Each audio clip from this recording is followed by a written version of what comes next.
Welcome back to the Heartland Leadership Podcast, a podcast all about leadership and the way of Jesus. My name's Clinton, and boy, do we have a special episode today. I've got this panel of guests. They are all spouses of people in ministry. And I would just love to dive into that topic today. What are the highs and lows of that journey and just their experience in that role? So if you would, could we just go around real quick, let our audience know who you are, what role is your spouse in, and maybe like, are you, whoops, there goes my little blankie. And like, did you always think you'd be a pastor's wife or have a spouse in ministry? Yeah. Well, my name is Sara Neptune, and I'm married to you. Yeah. And you serve as the Connections Director here at Heartland for the past 2 years. And I mean, I always knew I'd be a pastor's wife. I don't know if you always knew that you would be a pastor. That's so, true, yeah. But here we are. Yeah. Yeah, my name's Ashley Pesata. My husband is the Director of Student Ministries here at Heartland. And no, I did not ever think that I would be married to someone in ministry, ever. It's kind of new for us that this is 4 years now, 3 or 4 years. Okay. So, yeah. Hi, I'm Melody Ambrose, and I am married to Dave Ambrose, the lead pastor currently at Heartland, and I've been in ministry for 29 years, and I felt that I was called to be a pastor's wife. I didn't know who the pastor was going to be, and I certainly didn't think it was going to be Dave, but that's another whole podcast. But Okay, 29 great. years. That's funny. I'm Carissa Steinhart, and I am married to Drew, who is the campus pastor at our Williams campus across town. And Drew's been here at Heartland for 7 years, and we've been married for 4. And I studied youth ministry, which is what Drew started out in originally here at Heartland. And so I had the thought when I was in college that I would most likely end up with somebody doing something similar so that our passions aligned. But I wouldn't say that I knew or felt called to be a pastor's wife specifically. Yeah, and just to point out for our audience, each of the spouses just mentioned aren't exactly in the same role. So like Melody mentioned, her husband's the lead pastor, and then some of the other folks mentioned have different roles within the church organization. So there's different perspectives brought to the table here. Also, Melody and Carissa both happen to work on our staff as well, so that adds kind of some unique dynamics.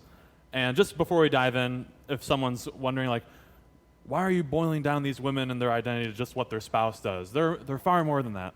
Yeah, I hear you. That's totally true. But just for now, let's dive into what the role of a spouse is in ministry and just kind of thinking through some of those highs and lows. So we'll start with you, Sara. You recently read this book that you're holding here, Sacred Privilege by Kay Warren, wife of Rick Warren, famous for The Purpose-Driven Life, pastor of Saddleback Church. And just the title alone, Sacred Privilege, is kind of like a leading title. Yeah. But if you would, could you just summarize, to kick us off, what is her main idea in that book about the role of a pastor's wife? So, yeah, she has a unique perspective. She's been doing ministry full-time for over 40 years. Her husband is a pastor of a church that started off small and just exploded. So she has been through ministry in all of its forms, or at least in a church that's growing. And she just has this way of talking about being a pastor's wife as you have all these great opportunities to see lives transformed by God. And you get to play a part in that, and that's such an awesome thing. And then there's this flip side to the coin of you are in this position where you can be wounded by people, and the phrase hurt people, and working with people is messy because people are messy. And so she said through it all, she would do it again, and that it's worth it, and that it's a sacred privilege to be a pastor's wife. So I just thought it was a great book. I devoured it within a couple days. It was just fascinating to me. I think what we were talking about briefly before we started recording, and I think is in that book as well, is this idea of a calling, a vocation. And normally that's been assigned to like the lead pastor, like I had this call to plant a church and lead ministry. But I think what's being articulated here is the role of a pastor's wife is a calling unto itself. Right. Do you guys have any comments on that idea? Do you find that to be true? For me personally, I'd like to just say too that every Christian has a call. It's just not people who are in ministry who have a call. Every Christian has a call to pursue a life with Jesus, learn more about him, and to glorify him. We in particular just happen to be married to people who have received a pastoral call. And for me personally, I felt I was called to be a pastor's wife. I remember driving on a specific road at a specific time, talking to Jesus and him saying to me in my spirit, "You're going to be a pastor's wife." I had no idea what that meant. I did not know any. At that time, the culture was such that women were not called to be pastors. And I don't think if it were more so as it is today, more women are more of in a pastoral role, I don't think I still would have been called to be a pastor. I still think I was called to be in more of a support role. But I feel like I had that call, and it was neat to watch God, work it out. And I'm still trying to figure out what that actually looks like. Yeah, because I'm curious, like, as we dive into this, there are a number of different occupations that we don't typically hear about a call, like, I was called to be a plumber's wife, or I was called to be a business CEO's wife. So what's kind of the deal with that? Like, is there something unique about this role in particular where, I guess, maybe this is a leading question, but the responsibilities in a way are shared to an extent, and you are expected in some ways by a congregation or a community to participate in the work that your spouse is doing, and maybe that's why it's a unique calling unto itself rather than a cashier's wife or That's something. a whole second question, but let's go back to the first question. Okay. Did you guys receive a calling per se, or? I was thinking about, I don't know, I don't really apply that so much to like now, but I do think about like before. So, because my husband used to work like in like the corporate world, and when we started coming to Heartland, we started volunteering in students, and we did that for 4 years. And in that, or through that, where I knew I was supposed to be in that moment, that's when he realized like, no, this is actually supposed to be vocational. So I do feel that call to serve in students like brought him into ministry. That. Yeah, I feel like I received much more of a call to ministry myself. And then when that ended up looking like leaving my job in ministry in Michigan to move here and marry Drew, and I didn't yet have a job in ministry, that was a really unique experience too of kind of coming to that same conclusion that it is, that being married to a pastor is a ministry in and of itself. That which kind of gets us to your second question in many ways. You have a kind of fun story, Sarah, about your call into this role. Yeah, so I've shared about it before, but even before we started dating, Clinton and we were really good friends, and so he kind of like put the brakes on it, like, oh, I don't really want to start dating, like, what if it doesn't work out? And very similar story to Melody, like just had this impression from God that one day I would be a pastor's wife, and that meant that one day I would marry him, even though at the time he was doing pre-med, so he was like on the track to becoming a doctor. And I was like, no, I know one day you will be in that role and I'll be your wife. And so it was a long and twisty road from there to here, but you haven't really arrived yet. I don't know if you're officially a pastor. I'm not officially a pastor, I'm a director, but we're on the way. Yeah. And so I just had that quiet assurance that one day that's what it would look like. No, that's really good. So yeah, just kind of tacking on to that idea of shared role responsibility. I'd love to get into that a little bit. So let's just take an example. Let's say your husband's in ministry and a new couple comes to the church, and they want to go have a meal with the pastor and his wife, or pastor and his husband, let's say. It doesn't have to be exclusively, how we've categorized it so far. But there is kind of this expectation that you are to attend as well, that you are on the clock, so to speak, but you're not paid by the church like your spouse is. I'm sure that you faced that to some degree. So how have you navigated that tension, and just what does that look like in the role of a a spouse in ministry? Yeah, I think that's a great question, a great point. One thing we all say, I think, is that ministry is not a 9-to-5 job. So neither of us come home at 5 o'clock and are just done doing ministry for the day. Sometimes, but not very often. And especially when Drew was in a student ministry role, much like now DJ is, sometimes that meant getting a text or a call at 11:30 p.m. with a student in crisis, or parents calling at all hours, with worries and things like that. And then sometimes it was, less crises and more things like, we'd love to have you over for dinner. But I think that part of what makes being married to a pastor, or being married to somebody in ministry, more tricky is that, at least in my opinion, one way for that to really be life-giving is for your ministry and your life to not be totally separate. Which is good, and it can also be messy, because it doesn't mean that your job ends at 5 and then life begins at 5:01. There's usually a lot of gray areas, and I think that, at least in my experience and Drew's experience as well, that will go better if your spouse is bought in and is like, no, we're not going to go to dinner every night, but I'm excited to go out to dinner with this couple tonight, or whatever that might look like. Or I recognize that you might have to take that call at 11 p.m. and again, there's boundaries, but I think that being on that person's team is really helpful, because those are some necessary things that come with that role. Mm-hmm. Yeah, I think it's this idea of the teamwork. Like, we're working towards a common goal of knowing God and making him known to others, and knowing people and making ourselves known to them. And when you have this goal, you're communicating with one another.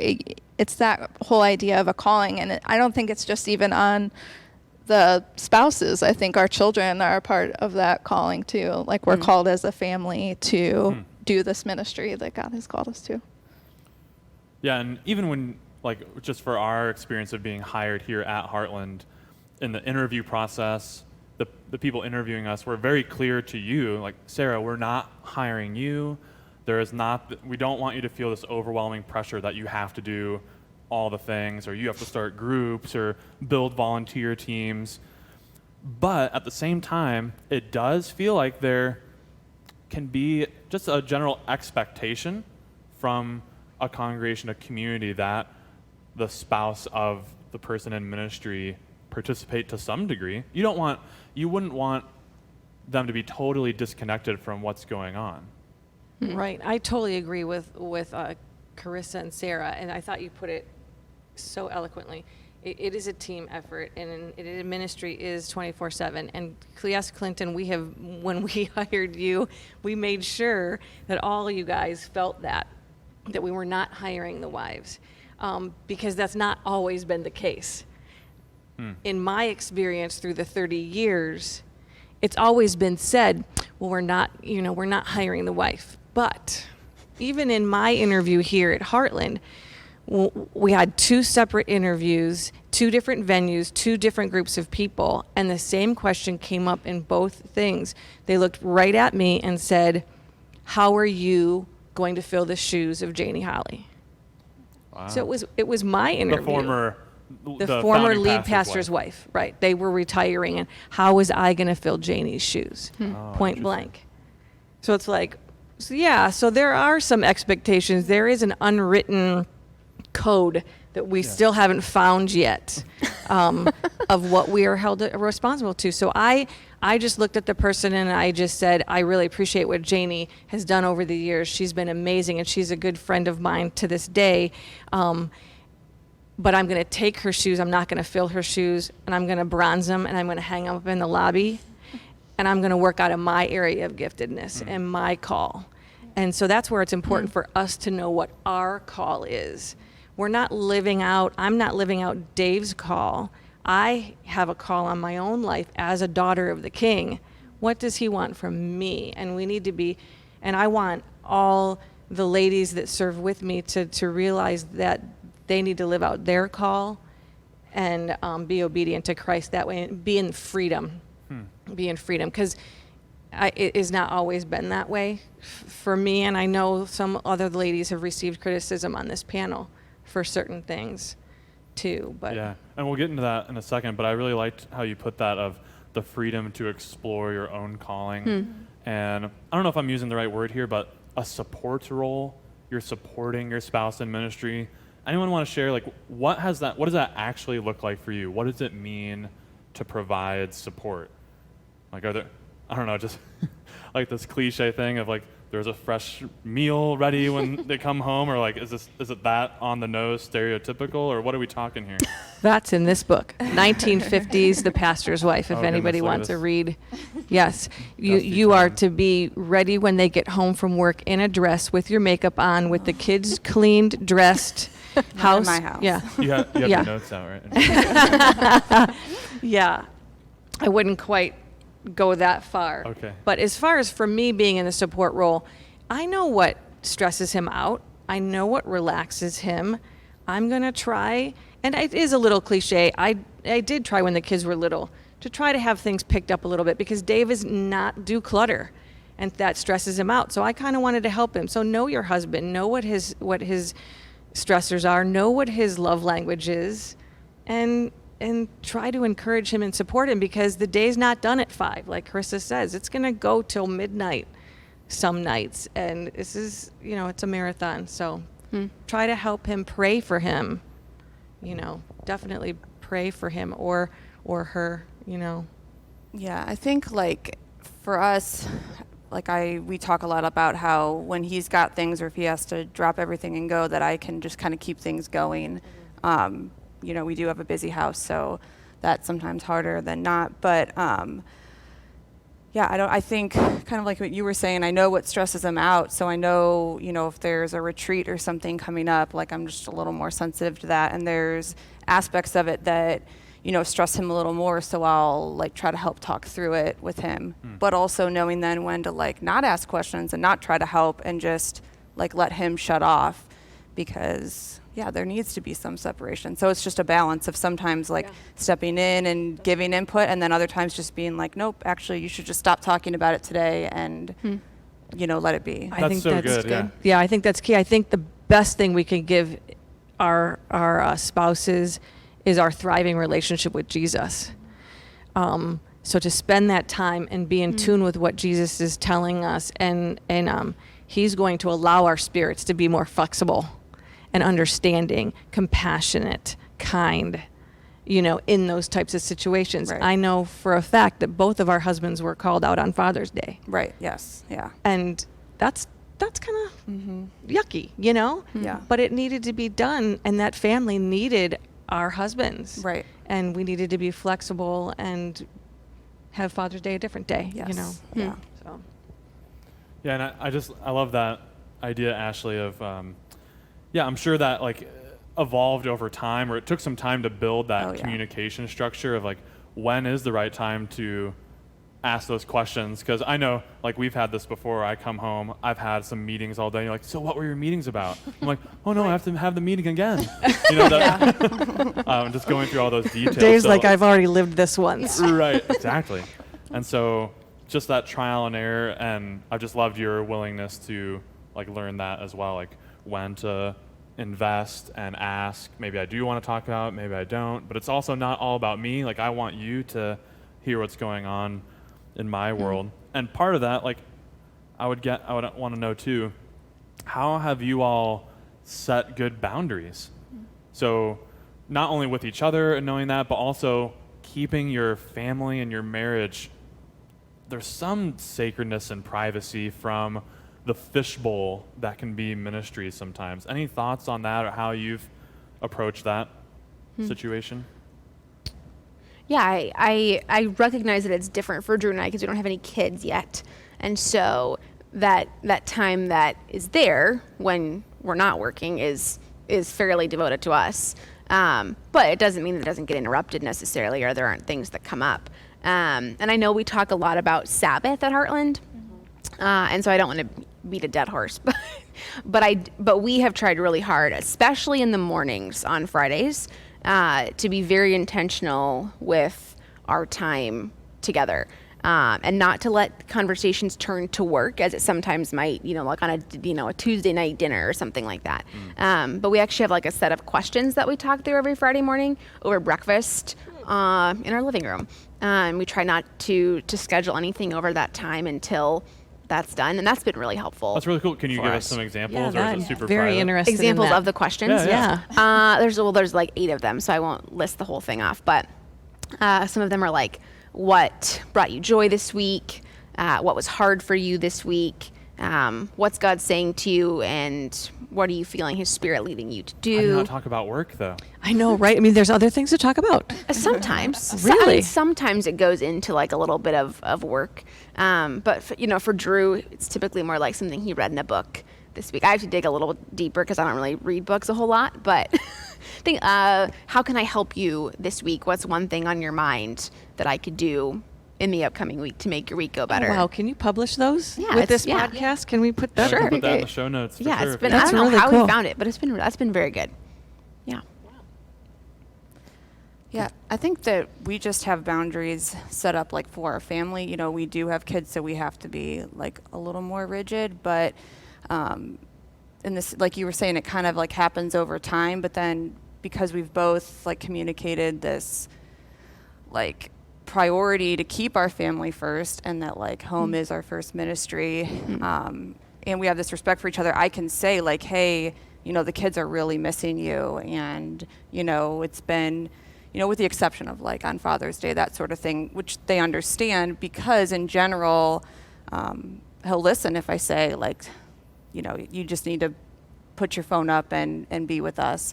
So, and that way I can kind of be like the eyes and ears like at home for that. So I think I help a lot more with like keeping that boundary up for him.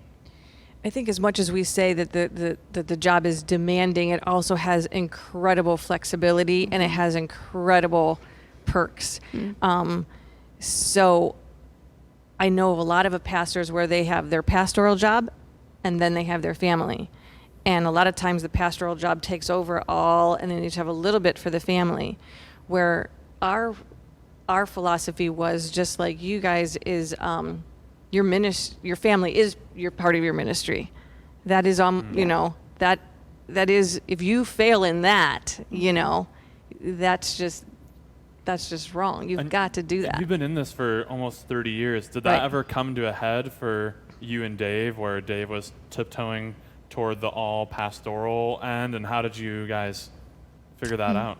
Yeah. There are different requirements at different churches of their pastors, and either you become a workaholic and you do more and more and more and more, or you have a balance with your spiritual formation and you have Sabbath, and so it's kind of the structure. And we have been in a structure where it was work, work, work. And I had to look at Dave, and I felt like the church was a mistress. And I just said, either we're going to get a divorce or I'm going to commit suicide, because this is you're never around, and I'm raising these 2 kids by myself. Wow. And so and then typical Dave fashion, which is he is wonderful. I went into the bedroom crying, and he sat down with a legal pad and he wrote out, and he came in and he says, "This is what I heard you say. This is, this is how it made me feel. This is what I'm going to do about it. Do you feel heard?" Just very like Dave is, Get it documented. Right. And that very next day, changes were made. Wow. In our home, and he made us a priority. So just to not to make it too heavy, but it is in the national news, and by the time this podcast is aired, it'll probably have been in the news for a couple weeks. But there was a story about a 36-year-old pastor's wife from Kansas. I don't know all the details behind it, but it looks like an apparent suicide. She drove way out into the countryside to kind of do that in private. And it just has sparked a lot of conversation around the role of the pastor's wife and that fishbowl idea. There's these expectations. I know Kay Warren's calling it a privilege, and that's a nice word. And in our most idealistic moments, that's how we want to perceive it. But I think there's this, how do I put it? There's a way that role cannot get the recognition that's due. You're putting in all this effort and it's not being recognized fairly, or maybe undue criticisms are coming your way that may not have otherwise had you not been in that role. Just opportunity to get real here. Have you had that experience, and what was that like for you? Or no? Or maybe it hasn't. Yeah, I've definitely received some criticism that, in my opinion, would be that I would not have received it if I was not married to Drew. Perhaps, I'll never know, because I am married to him. Yeah. But I actually have found that although that's difficult to take, and you have to kind of take it with a grain of salt, in my opinion, depending on who the person is, what the context is there any truth in it? But I have actually been more hurt by the way that people treat Drew and getting upset on his behalf. Which again, I don't know if that's necessarily a good or a bad thing, but I tend to be a little bit more assertive than Drew does, and so whereas he would maybe receive one of those phone calls and be like, yeah, like this was really hard, my tendency to be like, that's not fair, like they have no idea what you're doing behind the scenes, and kind of figuring out the balance between supporting him and encouraging him with what's true while also not fueling the fire with my own anger and frustration. There's been criticism of me too, but I have found that to be more difficult, I think. When Drew, your spouse, gets criticism. Yes, for sure.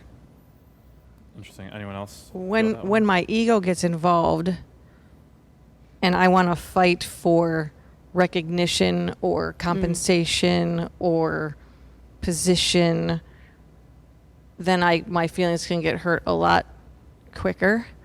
And there have been times where people have commented on my attire, wearing pants versus skirts, wearing skirt lengths versus, goodness, dressing. I don't know if I've ever dressed provocative in my life.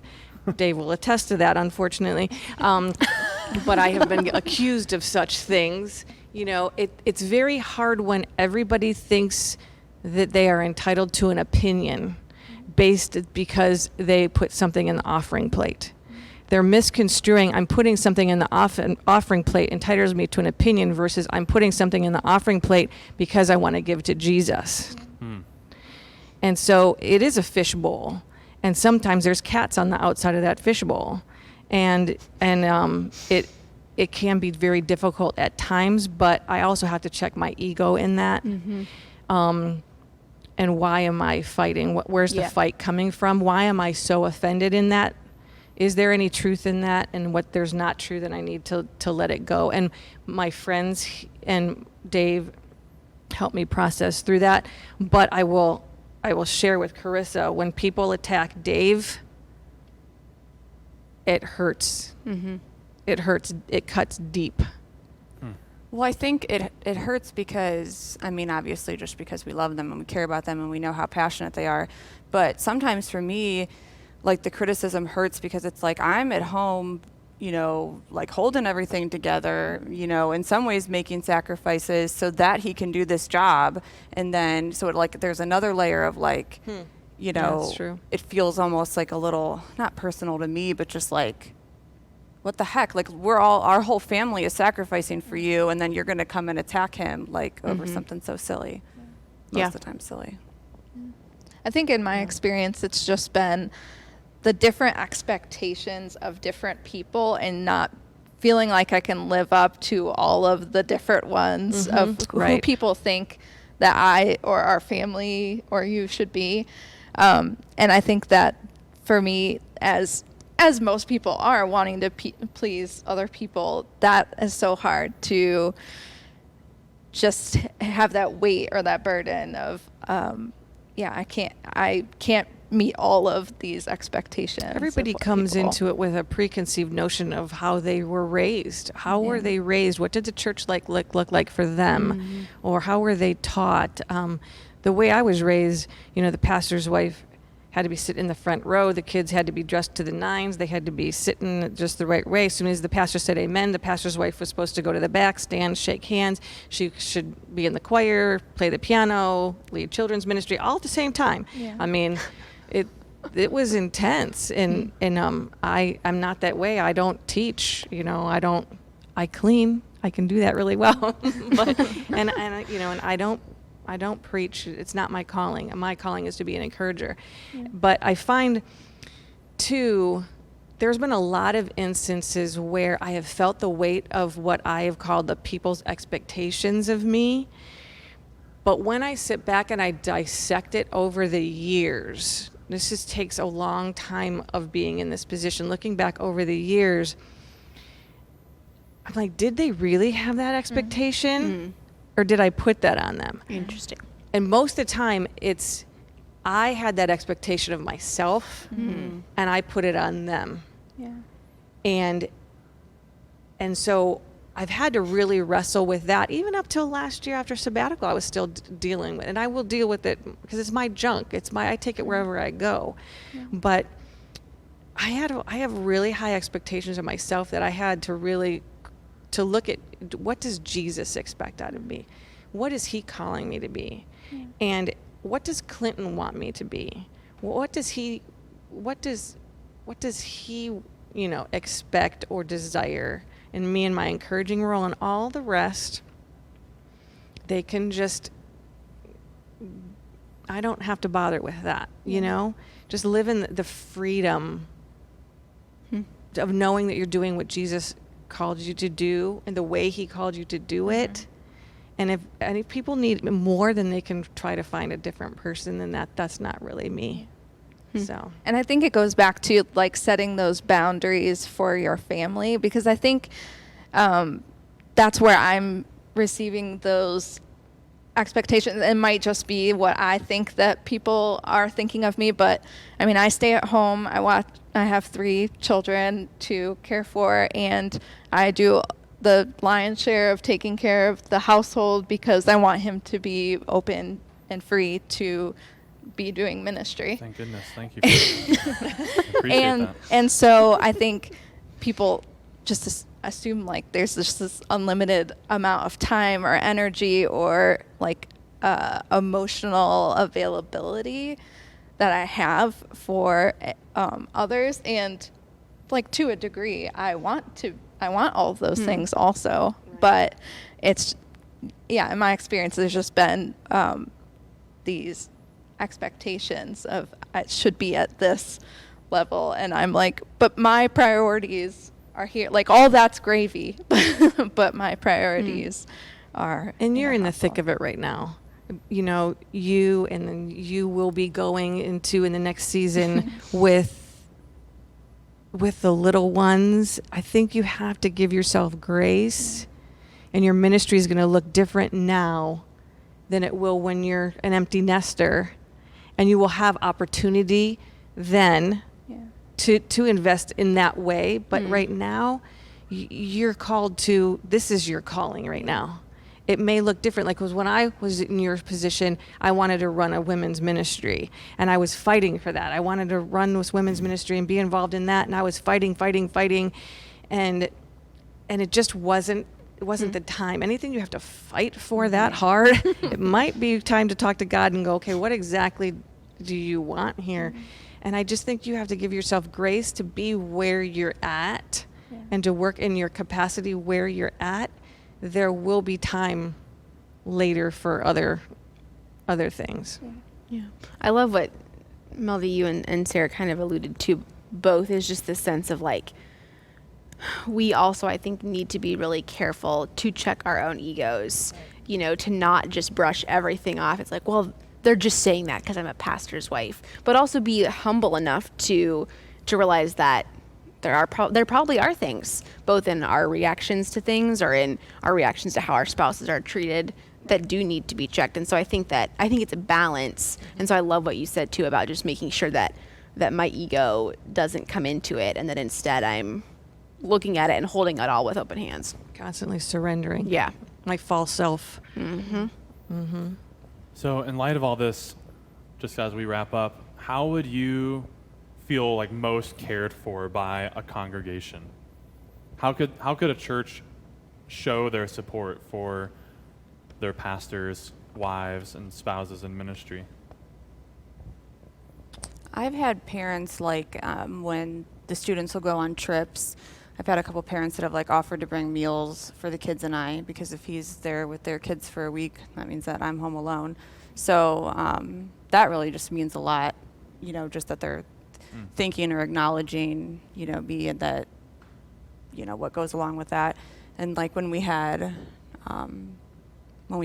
kids, coming, just like even just sending a card, I don't know, just acknowledging his personal life and that he's not actually just the person that's there with their kids. Yeah. That there's more to him. I feel like people at Heartland have done a really great job of that. And I've Heartland is noticed amazing. that it isn't, I've noticed, at least for us, it isn't just like, we're going to send Drew and Carissa a card. Like, I often get cards just addressed to myself.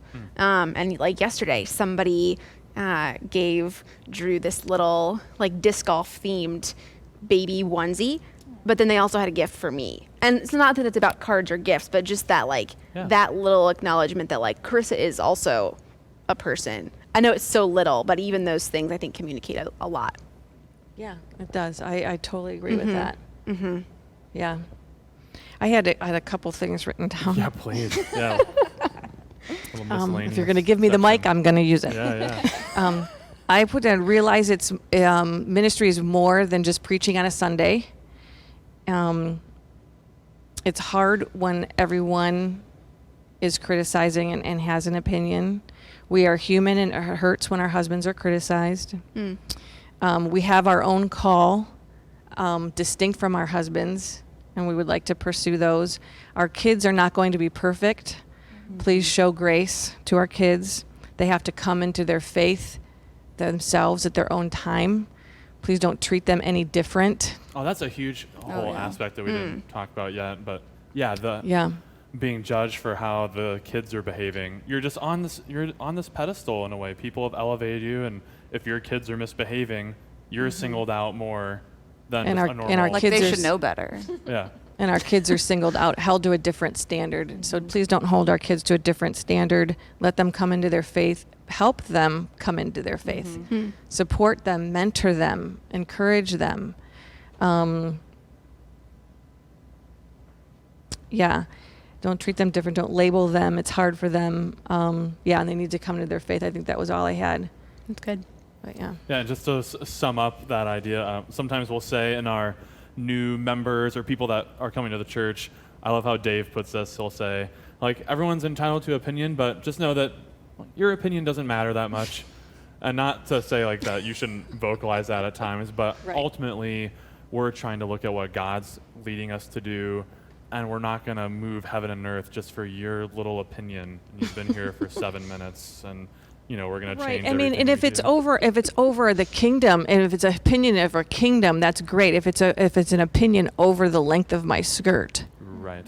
let's major on the majors and minor on the minors, type thing.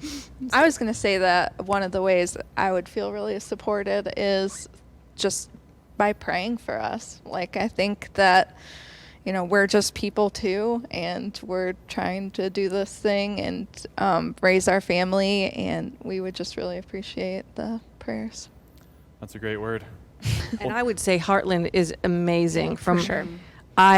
Most people don't even know who I am here. So it's not like I'm getting all these emails about negative things. Yeah. I feel the most comfortable here, that I am just one of everybody. I'm not singled apart. I'm not, I'm very thankful that everybody's been so incredibly kind and with the notes and there's a flip side to that. I want people to know I exist Right. too. And so, like Carissa said, when you get a little note of encouragement, you're like, ooh, Yeah. somebody sees me. So that's always nice. Well, thank you so much for sharing your experiences. This has been great. I think it'll be really helpful for folks listening. And thank you for listening to another episode of the Heartland Leadership Podcast. If you wouldn't mind, leave a little rating or review on your favorite podcast provider, and help us out by sharing on social media. That goes a long way to helping this content reach other folks. We'll have some of these things we've talked about in the show notes, and we'll see you next time. Thanks.